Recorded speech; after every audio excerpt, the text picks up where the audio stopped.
الحمد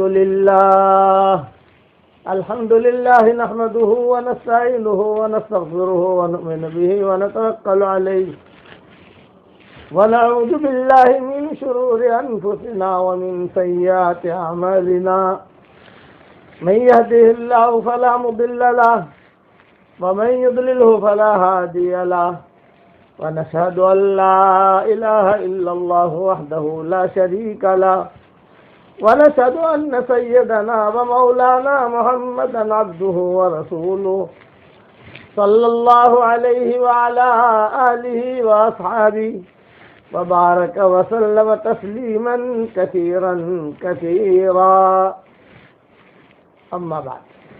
قابل احترام بھائیوں، دوستوں، بزرگوں، مائیں، بہنیں، بیٹیاں، بہوئیں، ساتھی، ہمارے سلسلہ وار حضرت محمد صلی اللہ علیہ وسلم کی پشتوں کا قصہ بھی چل رہا ہے. آپ صلی اللہ علیہ وسلم اپنی ماں کے پیٹ میں تھے، حضرت آمنہ کے. تو حضرت آمنہ کہتی ہے کہ روزانہ کچھ نہ کچھ میں خواب دیکھا کرتی تھی. پہلے تو مجھے پتہ ہی نہیں تھا کہ حمل کسے کہتے ہیں. حضرت آمنہ خود کہتی تھی کہ حمل کسے کہتے ہیں یہ مجھے پتہ ہی نہیں تھا. لیکن جب حمل ٹھہرا تو فرشتوں نے آ کر کہا کہ تمہارے پیٹ میں ایک اللہ کا نبی ہے. یا کسی نے کہا، فرشتے نے نہیں، کسی اور نے کہا. دن گزرتے گئے عبداللہ کے انتقال کی خبر بھی آ گئی، اشعار بھی پڑھ لیے، سب کچھ ہو گیا. اب آپ صلی اللہ علیہ وسلم کی پیدائش کا وقت قریب آیا. علماء نے لکھا ہے کہ آپ کی پیدائش سے 50 دن پہلے مکہ مکرمہ میں ایک بہت بڑا حادثہ ہوا، اور اس حادثے کا نام ہے ہاتھیوں والا قصہ. عام الفیل اسے کہتے ہیں، عام الفیل. جس سن میں یا جس مہینے میں کوئی قصہ ہوا ہو تو اس مہینے کو، جیسا ہمارا ایک کورونا وائرس، تو 2020 بھی کورونا وائرس والا کہ اس میں کورونا وائرس کا معاملہ ہوا. اسی طریقے سے آپ صلی اللہ علیہ وسلم کے پیدا ہونے سے ٹھیک 50 سال پہلے. اور وہ قصے حادثہ یہ ہوا کہ نجاشی جو بادشاہ تھا اس نے یمن میں ایک گورنر بنا رکھا تھا، اس کا نام تھا ابرہا.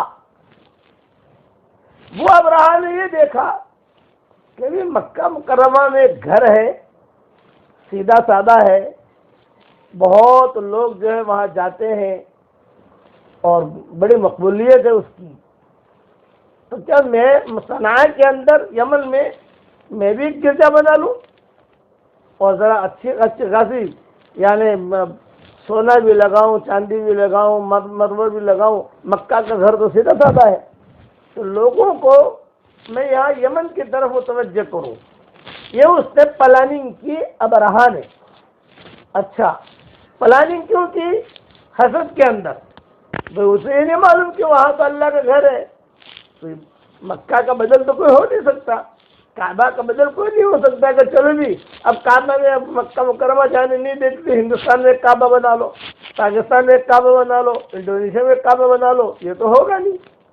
لیکن اس نے جو ہے حسد میں یہ کام شروع کیا اور اس نے اپنا گرجا گھر بنا دیا ابرہا نے.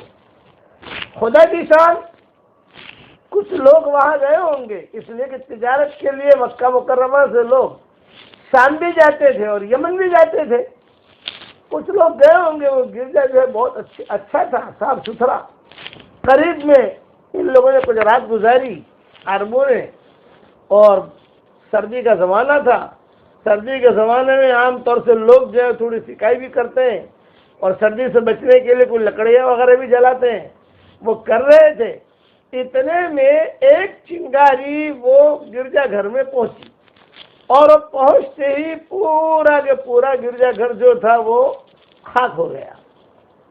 ابرہا کو پتا چلا کہ یہ کس نے کیا. لابی عرب لوگ آئے تھے تجارت کے لیے، تو آتے ہی آتے ہیں. اور یہ معاملہ ہوا تو ابرہا نے قسم کھائی، اور یہ قسم کھائی کہ میں بیت اللہ جا کر بیت اللہ کو گراؤں گا اور پورے مکہ والوں کو قتل کروں گا. حضور صلی اللہ علیہ وسلم اپنی ماں کے پیٹ میں ہے، ابھی دنیا میں آنے کے لیے 50 دن باقی ہیں. اب وہ وہاں سے نکلا اور ہاتھیوں کو لے کے نکلا، کیونکہ ہاتھی عام طور سے عرب میں نہیں ہوتے تھے، اور وہ یمن میں ہاتھی ہوتے تھے، اور ہاتھی سے لوگ ڈرتے تھے، اور اس نے جو ہے اپنی بڑی بڑی لمبی چوڑی فوج بنا کر وہ نکلا۔ یہاں عبد المطلب کو پتہ چل گیا کہ وہ نکلا ہے بیت اللہ گرانے کے لیے۔ اچھا، جب وہاں سے نکلا تو اس کے ساتھ ہاتھی بھی تھے، اس کے ساتھ اس کی باندیاں بھی تھی، اس کے ساتھ اس کے گھر والے بھی تھے، فوجیں بھی تھی۔ مقصد صرف ایک، کعبے کو گرا دوں، کہ اس کعبے کو میں گرا دوں اور بالکل ملیا میٹ کر دوں تو ہمارا پھر کعبہ چلے گا، ہمارا گرجا تو چلے گا، ہمارے پاس تو پیسہ ہے۔ تو روایتوں میں یہ ہے کہ جب وہاں سے چلا تو راستے میں بہت قبیلے پڑتے تھے۔ مکہ تک پہنچنے کے لیے، یمن سے کوئی چلے مکہ تک پہنچنے کے لیے تو راستے میں بہت گاؤں آتے ہیں، دیہات آتے ہیں سب۔ تو ان گاؤں والوں نے کہا بھی تم کہاں جا رہے ہو؟ یہ کہا کعبہ گرانے جا رہا ہوں۔ اب وہ گاؤں والے منع کرتے اس کو کہ نہیں، کعبے کو مت گراؤ، وہ تو اللہ کا گھر ہے، یہ ہے وہ ہے۔ لیکن وہ کسی کی بعض مرتبہ کسی کو جنون چڑھ جاتا ہے نا، جنون، وہ جنون میں کیا بولتا ہے کیا کرتا ہے کچھ پتہ نہیں، یہ اس کو جنون چڑھ گیا تھا ابراہ کو کہ نہیں مجھے کعبہ گرانا ہے، مجھے کعبہ گرانا ہے۔ یہاں تک کہ بیچ میں جتنے قبیلے آتے، جتنے گاؤں آتے، ان سب کو قتل کرتے کرتے کرتے یہ اللہ کا بندہ حرم شریف کے قریب تک پہنچ گیا۔ اب یہ حرم شریف کے قریب تک پہنچ گیا تو پہلے کے زمانے میں ترتیب ہوتی تھی کہ ایک دم سے شہر میں داخل نہیں ہوتے تھے، باہر بارڈر پر ٹھہر جاتے تھے، کہ شہر والوں کو بلاتے تھے کہ کوئی صلح ہو جائے، کوئی بات ہو جائے۔ چنانچہ یہ ابراہ نے، اچھا ایک بات ذہن میں رکھنا کہ ابراہ کا جو ہاتھی تھا اس کا نام محمود تھا، محمود اس کا ہی یہ ہاتھی تھا، بڑا زبردست قوت والا، اور ہاتھیوں کی فوج بھی بڑی خطرناک ہوتی ہے۔ چنانچہ ابراہ نے مکہ مکرمہ میں اعلان کیا میں آیا ہوں، بیت اللہ گرانے آیا ہوں، اور پورے مکہ والوں کو قتل بھی کر دوں گا۔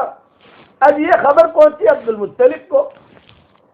عبد المطلب کو دو ٹینشن ہو گئے، ایک ٹینشن کہ بہو جو ہے اس کے دن قریب ہے، حضرت آمنہ بچہ پیدا ہونے والا ہے، دوسرا ٹینشن یہ مسئلہ آ گیا ابراہ کا، حضور صلی اللہ علیہ وسلم ابھی پیدا ہوئے نہیں ہے، 50 دن یا جو ہے کچھ دن باقی ہے حضور صلی اللہ علیہ وسلم کو دنیا میں آنے کے۔ تو عبد المطلب بالکل خاموش رہے اور فکر میں رہے کہ اب میں کیا کروں، یہ تو اتنا بڑا قافلہ ہے، ہمارے پاس تو کوئی اتنے بڑے نہ ہتھیار ہے نہ قافلہ ہے، ہم تو جو مکہ مکرمہ کے قریب میں رہتے ہیں، کعبے کے قریب میں رہتے ہیں، کعبے کی خدمت کرتے ہیں، اس کا مقابلہ کیسے کیا جائے؟ اچھا وہ جو تھا ابراہ ظالم تھا، اور ایک بات یاد رکھنا، ظالم کو لمبی ڈھیل ملتی ہے، دو آدمیوں کو جلدی سے عذاب اللہ تعالیٰ نہیں پکڑتا، ایک ماں باپ کا نافرمان کہ اس کو عذاب جلدی نہیں ہوتا، وہ جو ہے اللہ اسے ڈھیل دیتے رہتے ہیں، ڈھیل دیتے رہتے ہیں، اچانک پکڑ کرتے ہیں اس کی۔ اور ایک ظالم، یہ ظالم تھا یہ ابراہ۔ چنانچہ اس نے مکہ مکرمہ کے باہر جہاں مزدلفہ اور مینا ان دونوں کے بیچ میں جو جگہ ہے وہاں اس نے پڑاؤ ڈالا، اور پڑاؤ ڈال کر کہا بلاؤ مکہ والوں کو۔ اچھا پڑاؤ ڈالا صرف یہ نہیں بلکہ اس نے ظلم یہ کیا کہ مکہ والوں کے جتنے جانور چرتے تھے سب کو پکڑ لیا۔ عبد المطلب کے 200 اونٹ تھے جو وہاں چر رہے تھے، ان کو ہی پکڑ لیا، قبضہ کر لیا، اور اپنی فوج سے کہا بس اب ہمیں جو ہے کل یا پرسوں جیسا بھی سٹنگ ہو مکہ میں داخل ہونا ہے، اور مکہ میں داخل ہو کر اس پورے مکہ کو ختم کرنا ہے، اور بیت اللہ کو تو گرا ہی دینا ہے تاکہ کوئی یہاں آوے ہی نہیں۔ یہ پلاننگ کی۔ خدا کی شان، مکہ والوں نے عبد المطلب سے کہا کہ چچا یہ مسئلہ ہے، یہ لوگ آئے ہیں، کیا کرنا چاہیے؟ عبد المطلب نے کہا بھی میں کچھ نہیں کر سکتا، صرف تم سے اتنا کہتا ہوں کہ تم لوگ مکہ مکرمہ خالی کر کے پہاڑوں پر چلے جاؤ، اس کے ہوتے ہوئے تو یہاں رہ نہیں سکتے ہم لوگ، وہ مارے گا، گھروں میں داخل ہوگا، پتہ نہیں کیا کیا کرے گا، ہماری طاقت نہیں ہے، لیکن مکہ والوں نے کہا کہ آپ جا کر بات تو کرو کم سے کم، اس سے ملو تو صحیح ابرہہ سے۔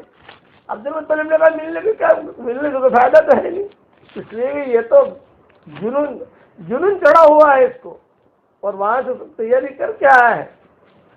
آخر کار یہ بات طے ہوئی کہ عبد المطلب جو ہے، کتابوں میں یہ بھی لکھا ہے کہ عبد المطلب نے طے کر دیا کہ چلو میں جا کر بات کرتا ہوں، لیکن عبد المطلب کی عادت تھی کہ جب بھی کوئی اہم معاملے میں جاتے تو حضرت آمنہ کو لے کر بیت اللہ میں جاتے اور وہاں جا کر ایک دعا مانگتے، اے اللہ میری اس بہو کے پیٹ میں جو بچہ ہے اس کے طفیل سے دعا مانگتا ہوں، میری پریشانی دور کر۔ ہمیشہ ان کی عادت تھی کہ حضرت آمنہ کو بیت اللہ لے جاتے اور کہتے کہ یہ میری بہو ہے، اس کے پیٹ میں جو بچہ ہے اس کی طفیل سے ہماری پریشانی دور کر۔ حضرت آمنہ کو اٹھایا، کتابوں میں لکھا حضرت آمنہ آرام کر رہی تھی، ایمن بھی تھی، اور ان کو جانا تھا ابرہہ سے ملنے کے لیے۔ چنانچہ حضرت آمنہ کو لے جا کر دعا مانگی، اور دعا مانگ کر حضرت آمنہ کو گھر پر چھوڑا، اور پھر عبد المطلب اور کچھ لوگ جو ہے وہ آگے بڑھے وہ ابرہہ سے ملنے کے لیے۔ جب ابرہہ سے ملنے کے لیے گئے تو ابرہہ کو اطلاع ملی کہ پورے مکہ کا جو سردار ہے، مکہ کا جو مالک ہے وہ آ رہا ہے۔ چنانچہ عبد المطلب وجیح تھے، بہت خوبصورت بھی تھے، وجیح بھی تھے۔ جب وہاں گئے تو وہ ابرہہ نے عبد المطلب کا چہرہ دیکھ کر بھانپ لیا کہ یہ کوئی عام آدمی نہیں ہے، یہ بڑا آدمی ہے۔ وہ خود اپنی تخت سے نیچے اتر گیا اور کھڑا ہو کر استقبال کیا ابرہہ نے، اور خود نیچے اتر گیا۔ اپنے پاس تو بٹھایا نہیں، اس لیے کہ ان کے یہاں شرم آتی ہے، میں تو بادشاہ ہوں، میں تو گورنر ہوں، میرے قریب کوئی غریب آدمی کیسے بیٹھے۔ عبد المطلب بھی نیچے بیٹھے اور یہ جو ابرہہ تھا یہ بھی نیچے بیٹھا۔ پھر پوچھا عبد المطلب نے، بھئی آپ حضرات کیسے آنا ہوا ہے یہاں؟ میں مکہ کا چودھری ہوں، سارے مکہ والے میری بات مانتے ہیں، ہمیں بتاؤ۔ تو انہوں نے کہا ہم آئے ہیں بیت اللہ کو گرانے کے لیے، اور یہ پوری فوج ہے، دیکھ لو۔ تو عبد المطلب نے بالکل اثر نہیں لیا، بالکل اثر نہیں لیا، اور پھر کہا کہ اچھا آپ آئے ہو بیت اللہ کے گرانے کے لیے، لیکن میری 200 اونٹنیاں تو دے دو۔ 200 اونٹنیاں بھی لے لی تھی انہوں نے، 200 اونٹ۔ تو وہ ابرہہ کہنے لگا کہ تم کیسے سردار ہو، بیت اللہ کی حفاظت سے کچھ سوچتے نہیں، اور بیت اللہ ہم گرانے کے لیے آئے ہیں اس کے بارے میں کچھ نہیں، اونٹ کی تمہیں فکر ہے۔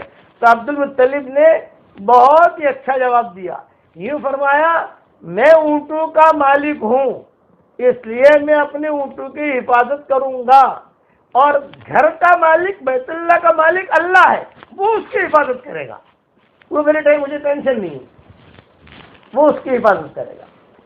یہ جب سنا ابرہہ نے تو وہ ایک دم متاثر ہوا، کہہ رہے یعنی یہ تو کہہ رہا ہے کہ بیت اللہ کا ہمیں کوئی فکر نہیں، وہ تو اللہ کرے گا۔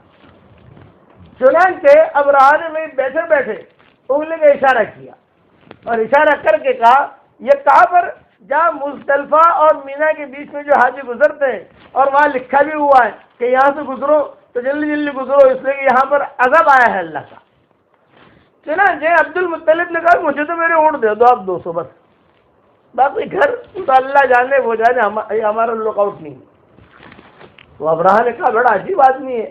خیر اس میں بیٹھے بیٹھے ابرہہ نے اشارہ کیا 200 اونٹ دے دو۔ عبد المطلب نے 200 اونٹ لیے اور 200 اونٹ لے کر اللہ کے نام پر ذبح کر دیے کہ بھئی اللہ کے نام پر ذبح، صدقہ کر دیا، مکہ والوں کو گوشت کھلا دیا۔ اور مکہ والوں کو اب عبد المطلب کو فکر کیا ہوا کہ یہ سارا قافلہ آئے گا اور مکہ میں قتل و غارت کرے گا، پریشانیاں ہوں گی، میری بہو جو ہے یہ بالکل ایام قریب ہے، حضور صلی اللہ علیہ وسلم کی والدہ، تو میں کیا کروں؟ تو عبد المطلب نے آمنہ سے کہا کہ بیٹا اب جلدی سے جو ہے کپڑے وغیرہ تیار کرو، ہم مکہ چھوڑ دیں گے، ہم کسی جگہ پہاڑوں میں چلے جائیں گے۔ اور عبد المطلب نے سب جگہ مکہ میں، اس زمانے میں اعلان جو ہوتا تھا وہ حرم سے ہوتا تھا، حرم میں جا کر عبد المطلب نے اعلان کر دیا دیکھو مکہ والو مکہ چھوڑ دو، مکہ چھوڑ دو، پہاڑوں پر چلے جاؤ، پہاڑوں پر چلے جاؤ، پہاڑوں پر چلے جاؤ۔ اور پھر بیت اللہ کی طرف آئے عبد المطلب، اور حضرت آمنہ کو لے کر آئے اور یہ بہت دعا مانگی روتے روتے. یہ فرمایا اللہ یہ تیرا گھر ہے، ہم تو کمزور ہیں، یہ تو بڑا بادشاہ ہے، اس کے پاس تو پتا نہیں کتنے ایٹم بم ہے، کتنے رائفلیں ہیں، کتنے چاقو ہیں کہ کیا ہے، ہم تو کچھ نہیں کر سکتے. لیکن تجھ سے بچے کی طفیل سے، جس میری بہو کے پیٹ میں بچہ ہے اس کے طفیل سے تجھ سے دعا مانگتا ہوں کہ تیرے گھر کی تو حفاظت کر، ہمیں رسوا مت کرنا. یہ جو جملہ کہا حضرت آمنہ بہت روئی. اچھا ان تو یہ فکر جب اپنا پیٹ میں بچہ ہے، خدا نہ خواستہ کوئی حالات آئے تو بھاگوں گی کیسے، کسی جگہ جاؤں گی کیسے. اچھا صرف آمنہ حمل سے نہیں تھی، دوسری بھی تھی، لیکن یہاں جو ہم بات کر رہے ہیں حضور صلی اللہ علیہ وسلم کی، وہ کیا ہوگا. چنانچہ عبد المطلب نے پورے مکہ والوں کو کہا کہ پہاڑوں پر چلے جاؤ. ایک بہت اونچا پہاڑ تھا، وہاں عبد المطلب بھی چلے گئے، حضرت آمنہ کو بھی لے لیا، اور جو ہے یہ ان کی جو برکت تھی وہ ام ایمن، ان کا نام اصل برکت تھا، ام ایمن کہا جاتا تھا ان کو، جو باندھی تھی، ان کو بھی لے لیا. اور عبد المطلب جو ہے کہنے لگے مکہ والوں سے کہ دیکھو اللہ تعالیٰ اپنے گھر کی کیسی حفاظت کرتا ہے. یہ پوری کی پوری فوج یہ مکہ میں داخل ہو گئی، اور ابرہہ کا جو ہاتھی تھا جس کا نام محمود تھا وہ ٹاپ 1 تھا، یعنی وہ کسی جگہ سے ڈرتا نہیں تھا، وہ اشارہ کرتا تو وہ ہاتھی جو ہے بیت اللہ بھی گرا دے، یہ کرے وہ کرے. پوری فوج مکہ مکرمہ میں آ گئی، اور جب مکہ مکرمہ میں آئی تو جدہ سے جو ہے چھوٹی چھوٹی چڑیا آئی. کتاب میں جدہ کا تذکرہ ہے کہ جدہ سے چھوٹی چھوٹی چڑیا آئی، ان کے منہ میں بھی چونچ میں بھی ایک پتھر ہوتا تھا چھوٹا چھوٹا، اور ان کے پنجوں میں بھی پتھر ہوتے تھے. انہوں نے جو ہے فوجوں کو مارنا شروع کیا، گولیاں تھی اللہ کی طرف سے. روایتوں میں آتا ہے ایک پتھر جو ہے اس کے سر پر پڑتا ہے کسی کے، تو وہ اس کے سر کے اوپر سے نکل کر ہاتھی کے اندر جا کر وہ پتھر جو ہے زمین پر گرتا. یہ عبد المطلب دیکھ رہے تھے، حضرت آمنہ دیکھ رہی تھی. کتابوں میں لکھا ہے حضرت آمنہ ڈر رہی تھی کہ دادا ابا کیا ہوگا، ابا کیا ہوگا. تو عبد المطلب جو ہے کہتے تھے کہ بیٹا تم میرے کندھے کے اوپر تم ہاتھ رکھو اور دیکھو اللہ تعالیٰ ان کو کیسا دلیل کر رہا ہے. کئی لوگ مر گئے، کئی لوگ، یعنی وہ بس وہ چڑیا ہی، اسی کو قرآن میں کہا گیا الم تر کیف فعل ربک باصحاب الفیل الم یجعل کیدہم فی تضلیل وارسل علیہم. یہ جو آیتیں نازل ہوئی ہیں وہ بعد میں نازل ہوئی، لیکن اللہ تعالیٰ نے قصہ بیان کیا کہ تم نے دیکھا نہیں یہ فیل والے آئے تھے، ہاتھی والے آئے تھے، تو میں نے تمہاری کس طریقے سے حفاظت کی.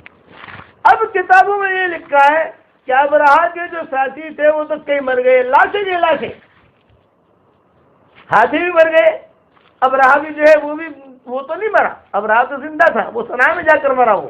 لیکن یہ کہ پورا مطاف لاشوں سے بھر گیا، ہاتھی یہ بھی مرے ہوئے پڑے ہیں مطاف کے اندر.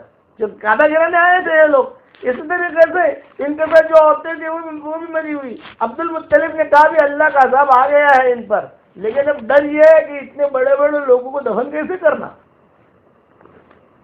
یہ عبد المطلب نے کہا بھائی اتنے بڑے بڑے لوگوں کو دفن کیسے کرنا. ابھی باتیں ہو ہی رہی تھی کہ زوردار بارش ہوئی اور ساری لاشوں کو بہا کر لے گئی. یہ بچ گیا ابرہہ، اور اللہ نے اس کو بچائے رکھا تاکہ عبرت ہو. یہ صنع گیا، اور صنع جا کر جو ہے وہاں جا کر ایسا بیمار ہوا کہ اس کے انگوٹھا بھی ختم ہو گیا، پاؤں بھی ختم ہو گئے، ٹانگیں بھی ختم ہو گئی، اور وہاں جا کر وہ مرا ابرہہ جو تھا وہ. اللہ تعالیٰ نے اپنے گھر کی حفاظت کی. واللہ غالب علی امرہ ولکن اکثر الناس لا یعلمون. اللہ اپنے معاملے پر غالب ہے. تو عبد المطلب نے اللہ سے دعا مانگی کہ اللہ یہ سارے کے سارے اب مر گئے ہیں، اب ان کو دفن تو میں نہیں کر سکتا، سب بڑے لوگ ہیں. چنانچہ بارش آئی اور بارش نے جو ہے سب کو جو ہے بہا لے گئی بارش. ویسے بھی حرم شریف جو ہے کعبہ وہ نیچے کے حصے میں ہے، جب بھی بارش آتی ہے وہاں بھر جاتا ہے، یعنی اوپرے حصے میں نہیں ہے کعبہ، وہ نیچے نیچے. اس لیے آپ سیڑھیوں سے جاؤ تو سیڑھیوں سے اترتے اترتے اترتے کعبے تک پہنچتے ہو. اب جو ہے یہ اچھا خدا کی شان بعض کتابوں میں یہ بھی لکھا ہے کہ وہ جو کنکر اور پتھر تھے ہر ایک پر اس آدمی کا نام لکھا ہوا تھا، ہر ایک پر. بولنے کی وہ اللہ کی طرف سے آئی، ہر ایک پر نام لگا. اب کیا عبداللہ کے سر پہ نہیں پڑے گی؟ عبد الرحمان تو اس کے سر پہ نہیں پڑے گی. اور وہ چڑیا آ کر ایسی پتھر کو گولیاں مارتی تھی اور وہ اسی وقت آدمی جو ہے وہ ڈھیر ہو جاتا تھا، کوئی دیکھنے والا نہیں ہے. اب پورا مکہ مکرمہ جو ہے پاک ہوا، لیکن بیماری پھیلی جیسے کورونا وائرس پھیلی ہے نا، اس لیے کہ اتنے لوگ مرے وہاں. جب اتنے لوگ مرے خیر باہر لے گئی، لیکن جو ہے وہ بیماری پھیلنے کا خطرہ. عبد المطلب کو یہ ٹینشن میرے بچے کا کیا ہوگا، اب اس کا بھی حمل کا وقت پورا ہو رہا ہے. چنانچہ عبد المطلب نے جو ہے احتیاطی تدابیر کرنے کے لیے مکہ والوں کو کہا، اپنے اعتبار سے مکہ کو صاف کروایا. اب رہا بھی مر گیا اور اس کا ہاتھی جو محمود تھا وہ بھی مر گیا. کیا سارے کے سارے بڑے بڑے ہاتھی. اللہ تعالیٰ اللہ بہت بڑی قدرت والا ہے، یہ ذہن میں رکھنا کہ اللہ نے چھوٹی چھوٹی چڑیاؤں کے ذریعے سے بیت اللہ کی حفاظت کی اور قرآن میں آیت بھی نازل کر دی بعد میں. اب حضور اکرم صلی اللہ علیہ وسلم کی پیدائش کا وقت قریب آیا. جب حضور صلی اللہ علیہ وسلم کی پیدائش کا وقت قریب آیا تو مکہ مکرمہ میں یہود نصارہ یہ بھرے ہوئے تھے. کیا ان کو پتا تھا بھائی 10 دن میں 20 دن میں وہ نبی یہاں پیدا ہونے والا ہے. علم نجوم جانتے تھے وہ لوگ. تو وہ جو ہے دور دور سے لوگ آ گئے، خیبر سے بھی یہودی آ گئے، مدینہ سے بھی آ گئے اور یہاں سے بھی آ گئے، اور انہوں نے جو اپنا پڑاؤ ڈالا. بلکہ کعبے میں ہی رہتے تھے یہود جو ہے، وہ کعبے کے اندر ہی وہی آرام کرتے تھے، وہی کھاتے وہی پیتے. زمزم کا کنواں تو قریب تھا. وجہ کیا؟ اچھا مکہ کے جو قریش ہیں یا جو مشرکین مکہ تھے ان کو کچھ پتہ ہی نہیں، مطلب وہ اہل کتاب تو تھے نہیں. بس اتنا تھا کہ عبد المطلب کی بہو ہے، عبداللہ کا بیٹا، عبداللہ کے یہاں کچھ ولادت ہونے والی ہے. یہاں تک کہ کتابوں میں لکھا ہے حضرت محمد صلی اللہ علیہ وسلم کا یہ وقت آیا. دیکھو یہ جو واقعہ فیل ہوا ہے یہ محرم میں ہوا ہے، اور محرم میں سارے ختم ہو گئے. بعد میں صفر ربیع الاول یہ حضور صلی اللہ علیہ وسلم کی پیدائش کا وقت آ گیا. جب حضور صلی اللہ علیہ وسلم کی پیدائش کا وقت آیا تو عام طور سے عورتوں کو تکلیف ہوتی ہے. حضرت آمنہ کہتی تھی مجھے کوئی تکلیف نہیں ہوئی. جو دن قریب آتے تھے حضور صلی اللہ علیہ وسلم کے پیدائش کے، یوں میں نور دیکھتی تھی. یہ حضرت آمنہ کہتی ہے میں نور دیکھتی تھی. کبھی آسمان سے نور آ رہا ہے، کبھی زمین سے نور نکل رہا ہے. کوئی کہنے والا کہہ رہا ہے، آواز دینے والا آواز دے رہا ہے، گھبرانا مت، تیرے پیٹ میں ایک اللہ کا نبی ہے. اچھا جب حضور صلی اللہ علیہ وسلم پیدا ہوئے تو کتاب اور حضرت آمنہ کو پتہ چل گیا کہ لڑکا ہے. یہ تو تھا نہیں کہ وہ لڑکا ہے کہ لڑکی. پتہ چل گیا تو حضرت آمنہ نے اسی وقت جو ہے کسی باندھی کو بلا کر کہا جلدی سے جا کر دادا کو خبر کرو، جلدی سے جا کر دادا کو خبر کرو کہ اللہ نے لڑکا دیا. وہاں عبد المطلب سو رہے تھے تو انہوں نے کسی نے خواب میں آ کر کہا اللہ نے لڑکا دیا ہے، اب اس کا نام محمد رکھنا. حضرت آمنہ کو بھی کہا گیا، ان کو بھی کہا گیا. پھر عبد المطلب جو ہے جلدی آئے اور آ کر حضور صلی اللہ علیہ وسلم کو اٹھایا اور حضور کو اٹھا کر فوراً چلے گئے کعبہ میں. اور کعبہ میں جا کر حضور صلی اللہ علیہ وسلم کو بہت دعائیں مانگی. ایک تو بیٹا یاد آیا عبداللہ کہ یہ بچہ یتیم ہے، اس کے باپ کا انتقال ہو چکا ہے، اب میں بوڑھا ہو چکا ہوں، پتہ نہیں اس بچے کا کیا ہوگا آگے جا کر. کسی کو یہ تو پتہ نہیں ہے کہ تم اتنا بڑا نبی بنے گا. تو عبد المطلب جو ہے وہ بہت روئے اور حضور صلی اللہ علیہ وسلم کو لے کر ماں بیت اللہ میں گئے اور کہا کہ اللہ پاک یہ میرا بچہ یتیم ہے، اس کے باپ کا تو انتقال ہو گیا مدینہ منورہ میں، اب میں کس طریقے سے اس کو پالوں پوسوں، اس لیے کہ میں بھی اب بڑھاپے میں آ گیا ہوں. عبد المطلب بھی کافی بڑے ہو گئے تھے، میں بھی بڑھاپے میں آ گیا ہوں. اچھا جو یہ یہود نصارہ تھے وہ رات کے وقت میں حرم شریف میں سوئے ہوئے تھے.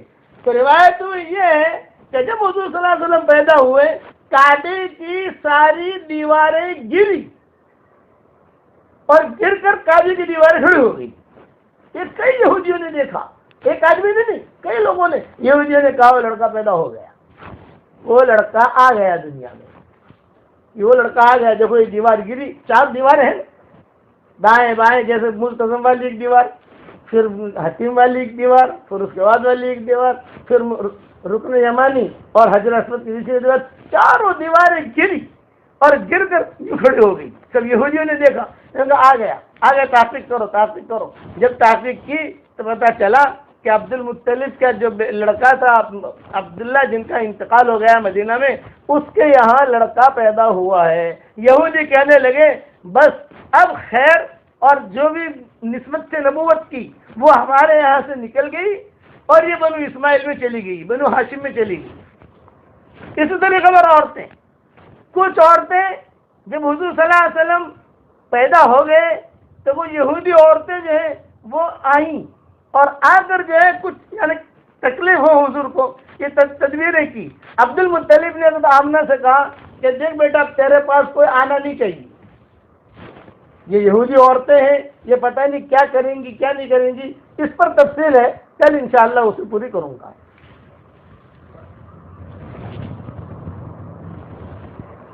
ہمارے سامنے روزانہ کچھ مسائل آ رہے ہیں.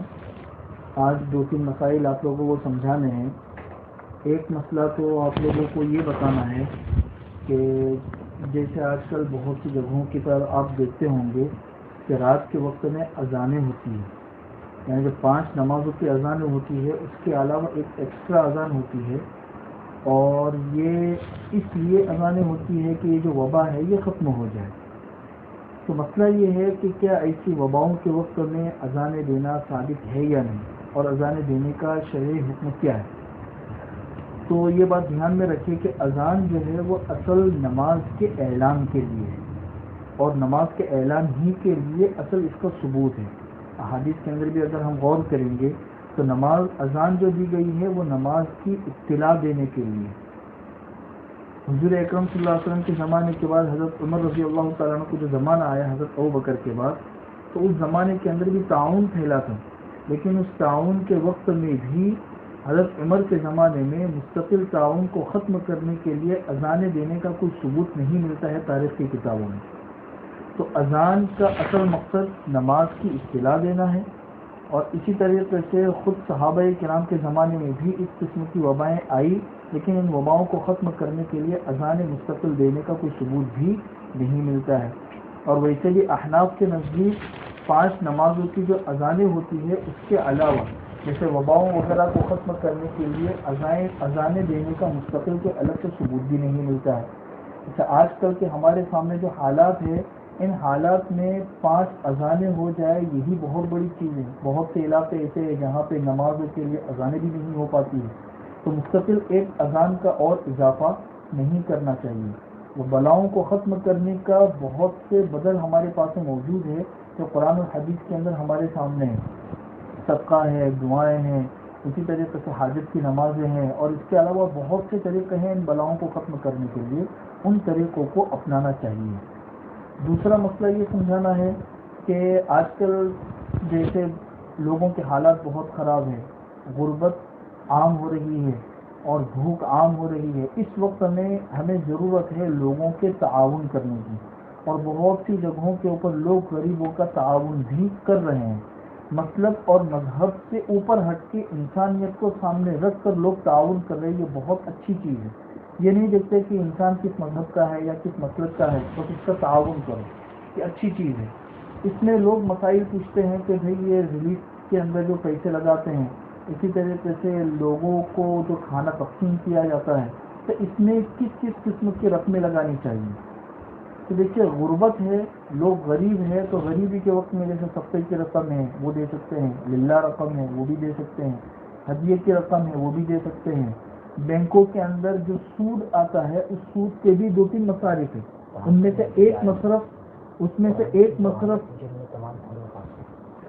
سے ایک مصرف یہ بھی ہے کہ غریبوں کو ثواب کی نیت کے بغیر دے دیا جائے. جو غریب لوگ ہیں ثواب کی نیت کے بغیر ان کو دے دیا جائے, تو یہ رقم بھی یہاں پہ استعمال کر سکتے ہیں.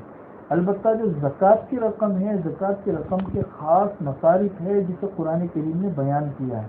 ان مصارف سے ہٹ کر غیر مصرف میں اگر زکوٰۃ کی رقم چلی جائے گی تو زکوٰۃ دینے والوں کی زکوٰۃ ادا نہیں ہوگی. اور اس وقت میں جن لوگوں کو راشن تقسیم کیا جاتا ہے یا کھانا دیا جاتا ہے, اب ہمیں نہیں پتا کہ بہت سے لوگ مصرف ہوں گے, بہت سے لوگ مصرف نہیں ہوں گے, تو غیر مصرف میں چلے جانے سے زکوٰۃ ادا نہیں ہوگی.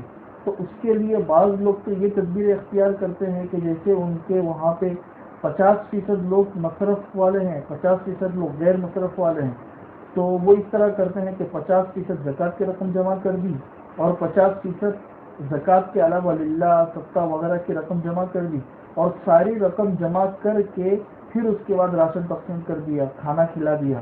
تو اس طریقے سے زکوٰۃ ادا نہیں ہوگی. اس کے لیے شکل تو یہ کرنی پڑے گی کہ زکوٰۃ والی رقم بالکل علیحدہ ہونی چاہیے، غیر زکوٰۃ والی رقم علیحدہ ہونی چاہیے، اور زکوٰۃ کا جو مصرف ہے اس میں وہ رقم جانی چاہیے. تو اس طریقے سے زکوٰۃ ادا ہوگی. اس طرح خلط ملط کرنے سے زکوٰۃ کی رقم ادا نہیں ہوگی. بہتر طریقہ یہ ہے کہ زکوٰۃ کی رقم کی تملیغ کرا لی جائے، اور تملیغ کرانے کے بعد پھر راشن تقسیم کر دیا جائے، کھانا کھلا دیا جائے، تو اس سے زکوٰۃ کی رقم ادا ہو جائے گی. اس لیے کہ تملیغ سے کسی انسان کی ملکیت میں وہ چیز چلی جاتی ہے، پھر وہ انسان خوش ہو کر اپنی رضامندی سے پھر وہ راشن تقسیم کرواتا ہے. تو یہ ایک زکوٰۃ کی رقم کے صحیح ہونے کا ایک طریقہ ہے. تو اس طریقے سے اگر ہم ادا کریں گے تو انشاءاللہ ہماری زکوٰۃ ادا ہو جائے گی. اس میں ایک بات یہ بھی دھیان میں رکھیے کہ کھانا جو تقسیم کیا جاتا ہے تو بٹھا کر کھلانے سے زکوٰۃ ادا نہیں ہوگی. ہاں کھانا ہم نے دے دیا، اب یہ غریب کو اختیار ہے، چاہے یہاں بیٹھ کر کھائے، چاہے اپنے گھر لے کر چلا جائے، چاہے خود کھائے، چاہے کسی اور کو دے دے. تو اس طریقے سے مالک بنانے سے پھر یہ زکوٰۃ ادا ہوتی ہے. بٹھا کر کھلانا وہ اباحت ہوتی ہے، وہ تملیغ نہیں ہوتی. بس یہ دھیان میں رکھیں. باقی 2 مسائل اور ہیں تو انشاءاللہ کل سمجھا دیں گے.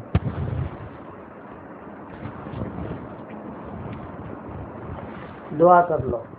آج مجھے جو ہے طبیعت میری کافی کمزور ہے اور دست ہزارہ بھی ہو رہے، اس لیے آپ حضرات میرے لیے دعا کرنا. 2 آیتیں مجھے بتانی ہیں قرآن شریف کی جس میں سارے حروف ہیں. قرآن میں 2 ہی آیتیں ہیں جس میں سارے حروف ہیں، تو بعد میں انشاءاللہ بتا دیں گے.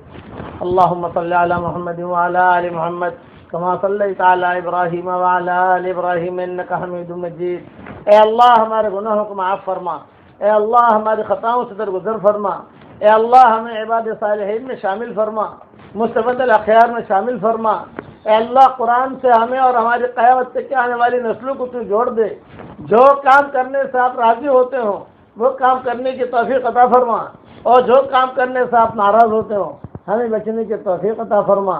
اے اللہ تیرے ساتھ اچھا گمان کرنے کی ہمیں توفیق عطا فرما، تیرے ساتھ اچھا گمان کرنے کی توفیق عطا فرما. تو نے کہا ہے انا عند ظن عبدی بھی، میں میرے بندے کے گمان کے ساتھ ہوتا ہوں. اے اللہ تیرے ساتھ اچھا گمان کرنے کی توفیق عطا فرما. یہ بیماری جو آئی ہے اے اللہ یہ بھی تیری بندی ہے اور یہ بھی تیرے غلام اور لونڈی ہے، اور اس بیماری کو اے اللہ تیرے حکم سے ہی آئی ہے اور تیرے حکم سے واپس جائے گی. اے اللہ اقوام عالم کی ہدایت کے فیصلے فرما، اور اس بیماری سے ہر فرد امت کی تو پوری حفاظت فرما. حضرت محمد صلی اللہ علیہ وسلم نے جتنی خیر اعلان کی دعائیں مانگی ہو وہ ہم سب کے لیے مقدر فرما، اور جن شرور سے پناہ چاہیے ہو ان شرور سے آفت سے ہماری حفاظت فرما. اے مولا کریم ہماری آنکھیں آپ کو نہیں دیکھ سکتی، آپ کی آنکھ ہر وقت ہمیں دیکھتی ہے. آپ تک ہمیں پہنچنا ہو تو بہت واسطوں کی ضرورت ہے، لیکن آپ کی رحمت کو ہم تک پہنچنا ہو تو کوئی واسطے کی ضرورت نہیں ہے.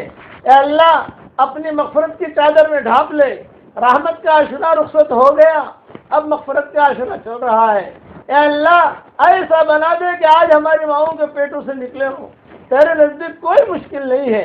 اے اللہ جس نے بھی ہم سے دعاؤں کے لیے کہا ہو، دعاؤں کے لیے خطوط میں لکھا ہو، جن کا ہم پر کسی قسم کا حق اور احسان ہو، یا جو ہمیں اپنی دعاؤں میں یاد کرتے رہتے ہوں، یا مائیں بہنیں ہمیں اپنی دعاؤں میں یاد کرتی رہتی ہوں، یا اے اللہ کچھ عورتیں کچھ مرد کہنا چاہتے تھے مگر کہہ نہیں پائے، ان کے دل ہی دل میں رہ گئی.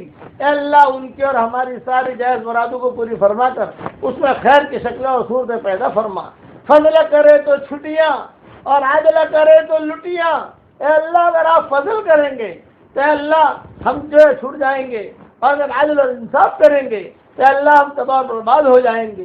اے مولا کریم ہمارے اس روزوں کو قبول فرما، ہمارے اس رمضان کو قبول فرما، اور اے اللہ دنیا بھر میں جو انسان بیماری میں مبتلا ہو عافیت کے ساتھ ان سب کی بیماری کو دور فرما، اور اپنے فضل و کرم سے ہماری دعاؤں کو قبول فرما. سبحان ربنا رب العزت عما یصفون وسلام علی المرسلین والحمد للہ رب العالمین.